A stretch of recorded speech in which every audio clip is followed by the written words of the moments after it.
Hello అండి. Hi అందరికీ. ఈరోజు డబ్బు గురించి మాట్లాడుకుందాము. కొంతమంది చాలా అంటే చాలా పీసోళ్ళు ఉంటారండి డబ్బు విషయంలో. ఎంతగా అంటే వాళ్ళు సంపాదించిన డబ్బులు వాళ్ళ కోసం ఖర్చు పెట్టుకోనంతగా పీసోళ్ళు ఉంటారండి.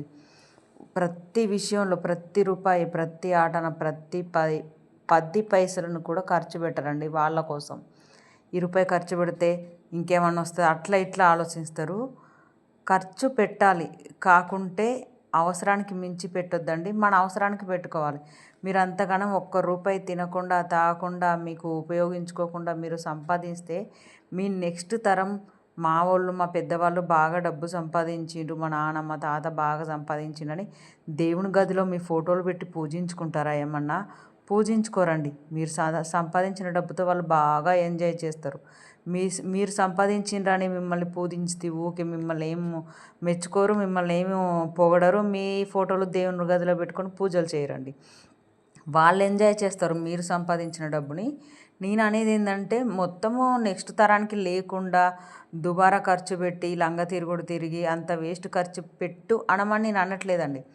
కాకుంటే మీరు సంపాదించిన డబ్బు మీకు కూడా కొంచెం ఖర్చు పెట్టుకోండి అంతే.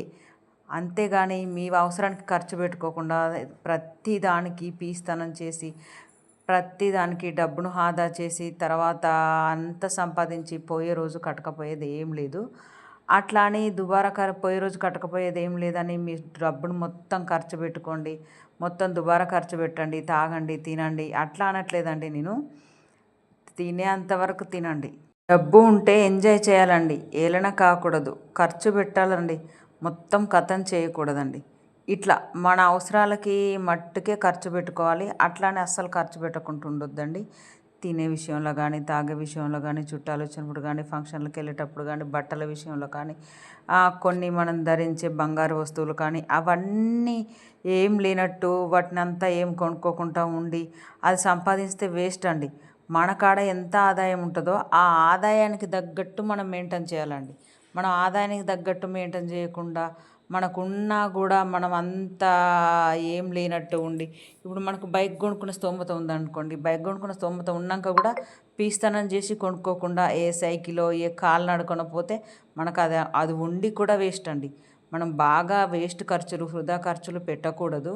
కానీ మనకున్నంతలో మనం తృప్తిగా బతికి మన సంపాదించిన రూపాయిని కొంచెం రూపాయి సంపాదించిన కాడ కనీసం మనకు పావులన్నా అనుభవించడం నేర్చుకోవాలి. మన కష్టం మన సంపాదించిన పైసలు కనీసం అలా పావులైనా అనుభవించడం నేర్చుకోవాలండి. అంతేగాని అస్సలు ఒక 10 పైసలు కూడా ఖర్చు పెట్టకుండా నెక్స్ట్ తరానికి వస్తే వాళ్ళు ఏమో మిమ్మల్ని పూజ గదిలో పెట్టుకొని పూజ చేయరు, మిమ్మల్ని ఏం మెచ్చుకోరు.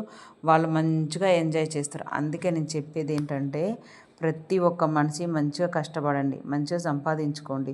ఎంతైతే సంపాదించుకున్నారో అలా కనీసం ఓ పావులైనా మీకు ఉపయోగించుకోండి. మీరు సంపాదించిన పైసా మీరైనా ఒక పావులో ఆటన వరకైనా తినండి.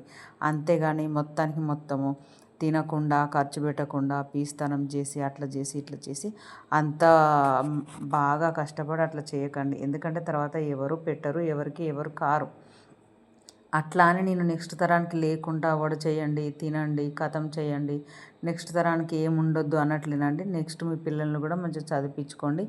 వాళ్ళకుండే ఆస్తులను వాళ్ళకు ఉంచండి. మీరు ఖర్చు పెట్టుకునేది మీరు ఖర్చు పెట్టుకోండి.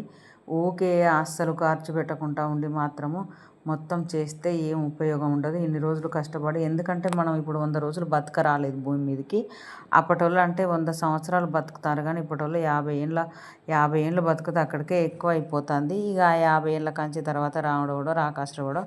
అందుకోసమని మీరు కష్టపడి సంపాదించిన రూపాయిని దాన్ని కొంచెం రూపాయల పావులైనా అనుభవించడం నేర్చుకోండి. అప్పుడే మీరు కష్టపడ్డదానికి వాల్యూ ఉంటుంది.